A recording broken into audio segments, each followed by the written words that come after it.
Yang kami hormati orang tua kita Bapak Haji Nawawi Nafi, alhamdulillah beliau terus semangat dan menjadi uswatun hasanah bagi kita dalam mengaktualisasikan pemuda dan peran-perannya untuk menegakkan Islam. Mudah-mudahan Pak Haji selalu diberikan kesehatan Allah Subhanahu wa taala dan terus bisa bersama kita dan memberikan nasihat-nasihat agar perjalanan kita tentunya dalam ridha Allah Subhanahu wa taala. Dan juga yang kami hormati para asatidz yang hadir di kesempatan malam hari ini dan teman-teman sekalian, para jamaah Majelis Peradaban yang dimuliakan Allah Subhanahu wa taala. Dan terima kasih pada pengatur acara Bang Husni yang sudah memberikan ada apa tadi? Taci. Ejak kantor di Bali. Kantor di Bali. Baik, malam hari ini tentunya saya datang ingin menjadi pendengar ya, tapi ini jadi moderator lagi. Yang pertama waktu kajian pertama saya jadi moderator dan yang kedua malam hari ini dengan tema Islam sebagai ancaman bagi orang Barat. Bahwa sungguhnya Islam itu ya agama fitrah dengan segala kesempurnaannya, tentunya ingin mengajak seluruh manusia ini adalah beriman kepada Allah Subhanahu wa taala. Kadang-kadang manusia dengan kesombongannya dan juga dengan ada apa yang ada dalam dirinya ini lebih mengedepankan apa yang kemudian menjadi pikirannya dan apa yang menjadi pandangannya. Nah, Islam sejak awal hadir dengan perdamaian dan mengajak manusia untuk kembali kepada fitrahnya, yaitu beribadah kepada Allah Subhanahu wa taala. Karena sungguh manusia tidak sekali-kali diciptakan oleh Allah kecuali adalah untuk menjadi orang-orang yang beribadah kepada Allah Subhanahu wa taala. Jadi kalau dia tidak berislam, sungguhnya dia tidaklah menjadi manusia yang seutuhnya. Kalau saya ingat pemikiran dari Kiai Haji Mas Mansur dalam 12 langkah pemikiran beliau di tahun 1934, beliau menyebutkan bahwa yang pertama adalah sebagai seorang manusia harus memperdalam masuknya iman ke dalam dirinya. Demikian juga dengan pemikiran-pemikiran Ki Bagus Hadikusumo di tahun 1942, beliau menyebutkan ada 7 pokok pikiran, dan pokok pikiran pertama itu adalah hidup manusia harus bertauhid, tunduk, taat dan beribadah kepada Allah Subhanahu wa taala. Nah, para jamaah sekalian yang dirahmati Allah, kalau Islam menjadi ancaman bagi orang-orang Barat, tentunya dalam hal segala kehidupan ya, karena orang-orang Barat tentunya mereka punya pemikiran sendiri dan hal-hal yang kemudian bertentangan dengan nilai-nilai Islam, dan mereka merasa terancam dengan pemikiran-pemikiran Islam yang ingin mengembalikan mereka kepada fitrahnya. Namun itu juga tentunya bagaimana kita sebagai umat Islam mengaktualisasikan nilai-nilai Islam dalam kehidupan sehari-hari, sehingga kemudian Islam itu terasa bahwa Islam ingin menguasai mereka. Padahal sungguhnya Islam tidak ingin menguasai mereka, tetapi Islam adalah ingin mengembalikan mereka kepada fitrahnya. Nah, tentunya ini bagaimana kemudian Islam menjadi sesuatu hal yang menarik, kemudian juga mengajak mereka kepada kembali kepada fitrah dan mengancam pemikiran-pemikiran mereka yang salah, termasuk di dalamnya adalah kapitalisme dan kalau sekarang ternyata di Indonesia itu Pancasila udah nggak berlaku lagi ya, dengan sistem pasar bebas ya, sekularisme dan kapitalisme ya. Kalau minyak goreng pemimpin kita bahasanya bukan menolong rakyatnya, tapi ya memang rakyatnya kudu begitu, kudu menyesuaikan dengan apa yang mereka sampaikan, sampai kemudian mereka tidak mampu untuk sekedar menangani masalah minyak goreng dan seterusnya. dan hal-hal yang lain. Saya kira ini menjadi sangat penting. Bagaimana kemudian kita menjadi sosok muslim yang zaman dahulu itu betul-betul ditakuti ketika berdiri, ketika dengan peradabannya, mereka sangat takut, sangat kagum dengan Islam. Jangan-jangan sekarang orang-orang di barat tuh enggak takut dengan kita gitu. Kalau pakai Islam subuhnya gue kagak sholat subuh di masjid gitu. Kalau masjid juga nggak rame gitu, ngapain juga ditakuti gitu. Kalau tadi pagi saya dengar satu ceramahnya Erdogan di salah satu postingan di Facebook, ketika Hulaguhan itu berhasil meruntuhkan Baghdad, Hulaguhan meminta kepada tentaranya untuk menghadirkan orang yang paling pintar di antara umat Islam itu untuk bertemu dengan Hulaguhan, dan tidak ada yang mau, para ulama. Ada seorang pemuda yang akhirnya kemudian dia mau. Jadi Hulaguhan minta cari ulama yang paling kuat dalam keilmuannya, dalam segala satunya. Kemudian juga dia tahu bahwa ulama itu biasa jenggotnya panjang gitu, dan kemudian suaranya keras. Tidak ada yang mau. Tapi kemudian ada seorang pemuda yang datang dengan membawa 3 ekor, 1 kuda, 1 lagi adalah ayam, 1 lagi kambing. Kemudian ketika sampai di markas Hulaguhan, dia tinggalkan 3 binatang itu, lalu kemudian dia masuk. Lalu Hulaguhan ternyata tidak memandang pemuda itu. Dia mengatakan, kok seperti ini, yang paling kuat, yang paling keras suaranya, yang paling panjang jenggotnya gitu. Lalu kemudian ketika pemuda itu dikatakan, kalau yang mau paling kuat, di luar ada kuda yang kuat yang saya sudah bawa. Kalau yang mau adalah jenggotnya paling panjang, di depan ada kambing yang jenggotnya panjang. Lalu kemudian yang suara yang keras, di depan ada saya bawa ayam yang suaranya keras sekali. Tetapi saya adalah seorang yang lebih dari itu semua. Lalu kemudian dia ditanya,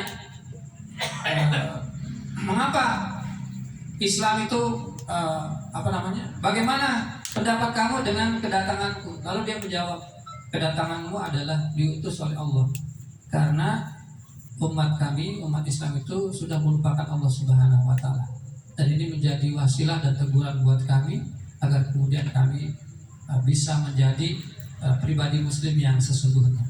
Kalau kami taat dan tunduk kepada Allah dan bersyukur kepada Allah, kami tidak akan takut dengan Anda. Tetapi para pemimpin kami semuanya sudah tidak taat, tidak bersyukur kepada Allah Subhanahu wa Ta'ala, maka kemudian kami kalah. Nah, dari kalimat yang sederhana itu tentunya ini menjadi satu rentetan dari kajian pertama dan kajian kedua yang waktu itu saya tidak hadir. Tetapi saya kira menjadi satu hal yang sangat penting, bagaimana kemudian kita berislam. Dan dalam Islam itu menjadi satu hal yang kemudian memberikan satu cermin yang paling utama, bahwa pemikiran-pemikiran Barat itu tidak ada apa-apanya dibandingkan dengan pemikiran-pemikiran Islam. Nah, pada kesempatan malam hari ini kita akan sama-sama mendengar, dan tadi sudah disediakan buku catatan. Ini berarti teman-teman semuanya harus nyatet ini. Ya kan, kata Imam Syafi'i tadi yang sampaikan Ustaz ini, al-ilmu saydun wal kitabatu qayyid suyudaka bil hibalil wasiqah. Itu mahfuzatnya di dan ngajar dokter yang begitu sadianya. Itu udah tahu insyaallah gitu. Ini harus dicatat, karena ilmu itu adalah sebagai binatang buruan dan menulis itu adalah sebagai ikatannya. Maka ikatlah ilmu itu dengan kuat agar dia tidak lepas. Dan kalau zaman sekarang sudah lebih mudah, mungkin tinggal ditaruh di sini aja Google Speech, nanti ditulis dan tertulis sendiri, nanti kita bisa baca. Makanya kalau sastra sampai pada sastra menyampaikan ini harus ada buku, ya itu aja ditaruh di sini Google, kemudian terekam dalam bentuk tulisan, nanti diedit sedikit jadi buku itu. Itu lebih gampang. Itulah gunanya teknologi yang kita bisa manfaat sekarang.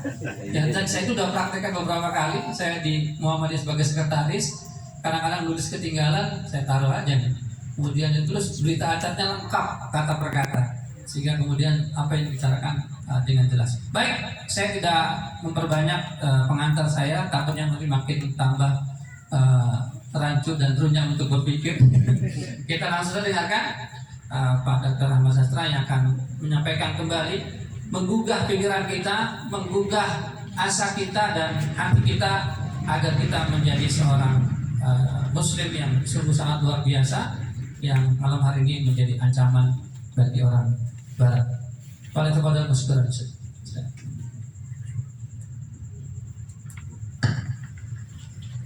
Assalamualaikum warahmatullahi wabarakatuh. Alhamdulillahirabbil alamin. Segala puji bagi Allah Subhanahu wa taala yang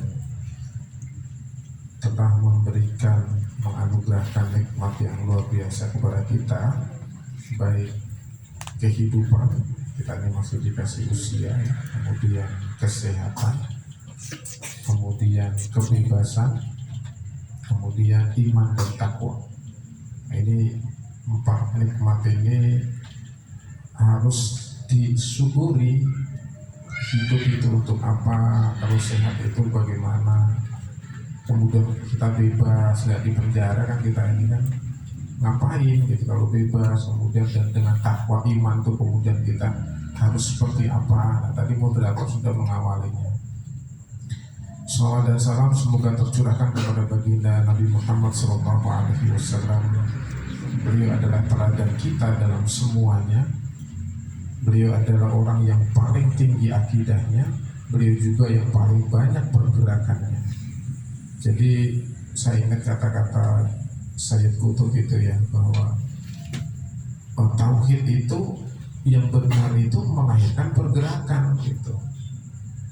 Jadi bukan semata-mata melahirkan sikap ritual, bukan itu mah udah pasti gitu. Tetapi Islam itu bukan ritual semata-mata, bukan. Dia adalah agama peradaban. Makanya kan kita 1300 tahun berdiri tegak peradaban Islam itu dengan apa? Dengan pergerakan yang didasari oleh tauhid. Ini bisa dikaji di bukunya Muhammad Iqbal itu ya, tentang bagaimana tauhid itu menjadi dasar ekonomi, dasar pendidikan. Itu keren sekali tulisan itu, luar biasa. Itu bisa, dan memang sudah begitu banyak buku-buku yang kalau kita mau baca, di mana Islam itu adalah asas gerakan, kata Syekh Qutb itu, bukan asas realitas.